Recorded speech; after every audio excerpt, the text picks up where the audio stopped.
earlier this week, George Payton, Sean Payton, a handful of players all spoke to the media after the end of the season. And there were a couple of quotes that really jumped out to me and grabbed my attention. One of them coming from George Payton. And that's what I want to focus on today. Because George Payton, when being asked about the $52 million in cap space, saying, quote, "I think we'll be measured. You can't go crazy every year." And then down the road, he says, "We could be really aggressive." So not a super committal answer, but definitely did not close the door on the Broncos going out and making some splash moves.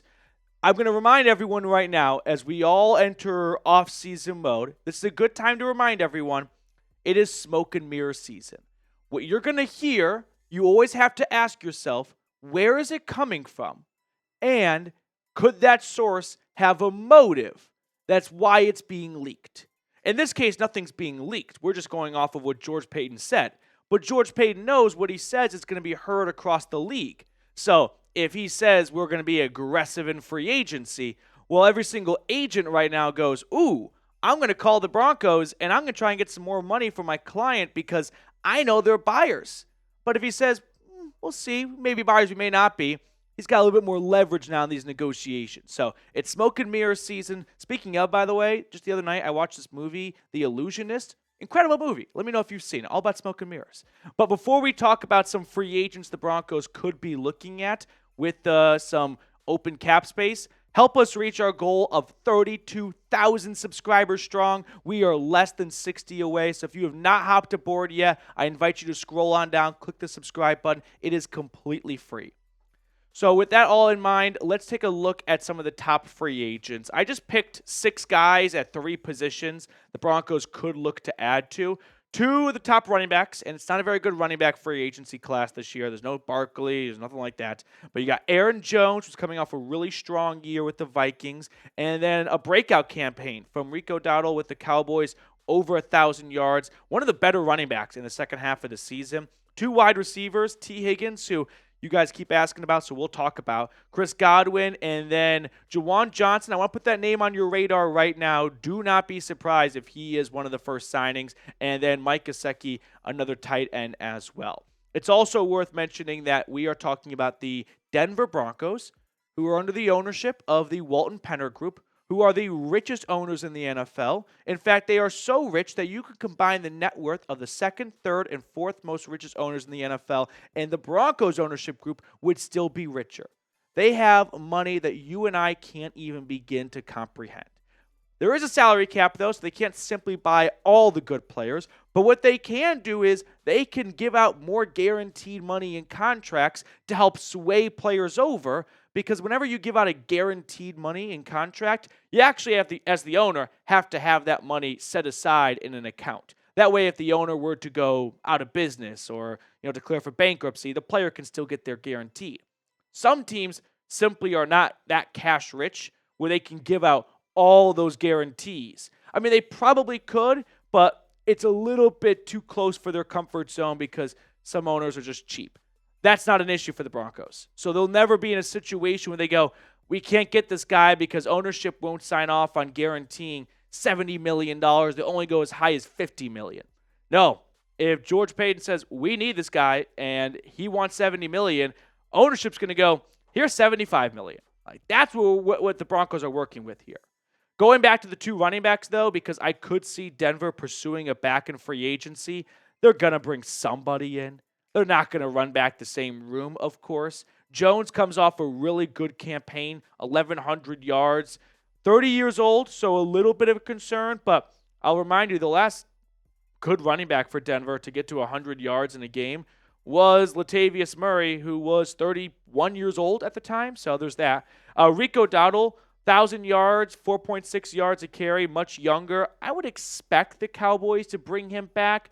But also, the Cowboys love to put their hands in their pockets and play that, ooh, I forgot my wallet in the car, can you pay game? Because they never spend in free agency. Overall, if you want a big takeaway from the first half of the video today, expect Denver to pursue a veteran running back. I think they like Jaleel McLaughlin, but I think they know that he is not an every down back, and that was really never a thought, at least I don't think it was, but he can't be the go-to guy. So you've got Jaleel, Estime, I'm not even confident that Jalil's spot is like guaranteed on this team next season. So Estime's probably is just because of how recently he was picked.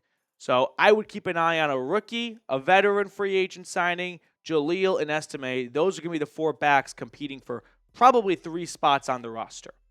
Now, what path do you want Denver to pursue when it comes to adding a new running back? Do you want them to go the veteran route, sign an Aaron Jones, sign a Rico Dowdle, someone like that, or turn to the draft, preferably earlier in the draft, round 1, 2, or 3, something like that? Let me know your thoughts in the comment section below.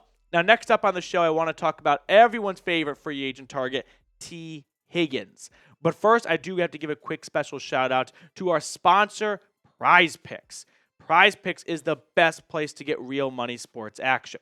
With over 10 million members and billions of dollars in awarded winnings, Prize Picks has made daily fantasy sports accessible to all. You just pick more or less on at least 2 player stat projections. Prize Picks puts their members first, so all withdrawals are fast, safe, and secure. When my picks hit, I can get my money in as quick as 15 minutes. Plus, they are putting Will Howard's passing yards at 0.5. So just take the more on that bad boy right there. Get one more, and you're good to go. Download the app today and use code CLNS to get $50 instantly after you play your first $5 lineup. All of that information is in the comments and description of today's video. Download the app today and use code CLNS to get $50 instantly after you play your first $5 lineup.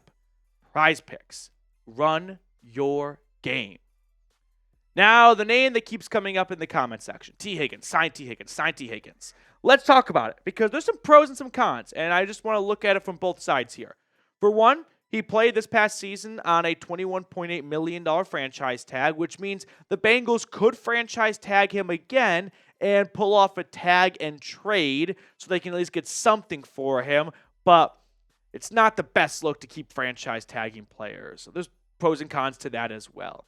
It's also worth mentioning some facts. One, he has missed 10 combined games over the past 2 seasons. Durability is a bit of a concern, in my opinion. He's also at a good age. He's going to turn 26 years old at the end of this month. His birthday's coming up. Happy early birthday, T.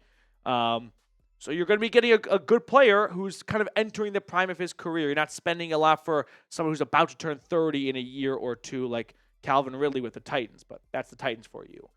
Overall, whenever you think of Tee Higgins, you and I probably all think the same thing. He's a very good wide receiver. So on one hand, we don't have to overthink it too much, right? But if you're going to be spending $100+ million on someone, you should do your homework on this player.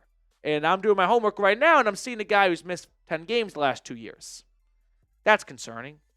But I'm also seeing a guy that had 900 yards and 10 touchdowns in 12 games. Can you imagine what he could do in 17?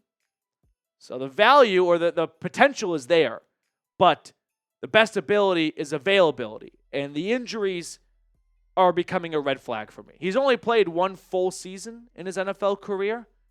And whenever we're talking about free agency, you got a tough time selling GM, coach, ownership on giving out a lot of money to someone who's not going to play every single game for you.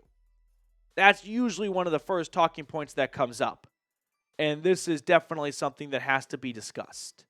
Since entering the league in 2020, if you're curious, just here's how he ranks amongst his peers. 17th in yards by all wide receivers, 12th in touchdowns, 23rd in receptions. But a big reason why is because he has missed time. And I thought that too. So I thought, okay, let's do it by game then. And here's what I found. Receptions per game, he ranks 24th. Yards per game, this one really surprised me. 25th. I think that's maybe because he's played some games where he is a decoy. I've been burned by this in multiple fantasy football leagues where T's playing. No, he's not. He's just going to dress up and pretend to play. Touchdowns per game, this is by far his best metric. 10th in the NFL since entering in 2020. He's never had fewer than 5 touchdowns in a season. And we also have to factor in that he's been playing second fiddle to Jamar Chase. He has not been the star of the show, right? He's never been the go-to guy just yet. So if he goes to a team like Denver where he gets to be the number 1 wide receiver, I expect those numbers to go up. But I think before we all rush to the judgment of sign Tee Higgins no matter what, we should weigh the pros and cons here. Pros, He's been very good when healthy. Cons, he has missed a considerable amount of time for what he is likely looking for in free agency. And what is he looking for? Well, he definitely wants to be one of the top 10 highest paid receivers in football. That much I can almost guarantee you. He's not going to get in the 30s, but he's probably going to get somewhere between Cooper Kupp at $26 million and change to Tyreek Hill at $30 million and change. You look at some of the recent contract extensions. This is from last offseason. DJ Moore, I feel like, is kind of in Tee Higgins' wheelhouse. He makes $27.5 million. Nico Collins, $24.2. Michael Pittman. Jared Judy's that's a pretty good value right now based on the way he played in 2024, just $17.5 million. So if I had to estimate, and remember, contracts are not a reflection of where you rank. It's more or less a reflection of how recently you were signed, with the salary cap going up and up and up and up. I bet he's going to get 4 years, $115 million. It's a little bit more than what DJ Moore just got. So $28.75 million, that makes him the 7th highest paid receiver in football. This is probably on the high end. I'd be a little surprised if he gets more than $28.75 million. So maybe it drops down to 28, 27, 26, but now we're arguing about a difference of $5 to $6 million in total money. Guaranteed wise, probably about $75 million. That's really a 3-year, $75 million contract, which that contract would expire before he turns 30 years old. And I'm guessing he wants to double dip in free agency right around his 30th birthday as well, so he can get one more big payday. So here's an idea of what T could get, and you can see how this ranks amongst the other top 10 receivers in football. Knowing this now, this is just a rough idea going off of, recent extensions given out, a little bit of a blueprint. Would you want to sign Tee Higgins? I want to just say yes and go, stop, don't overthink this, but 10 missed games over the last 2 years, and that's a good-sized contract as well. If he signs that contract, and I tell you he plays 12 to 14 games over the next 3 years, would you say yes? Because more often than not, that's probably what's going to happen just based on his track record. For me, you got a tough time making that an absolute slam dunk. Don't think about it twice. So give me your thoughts down in the comment section below.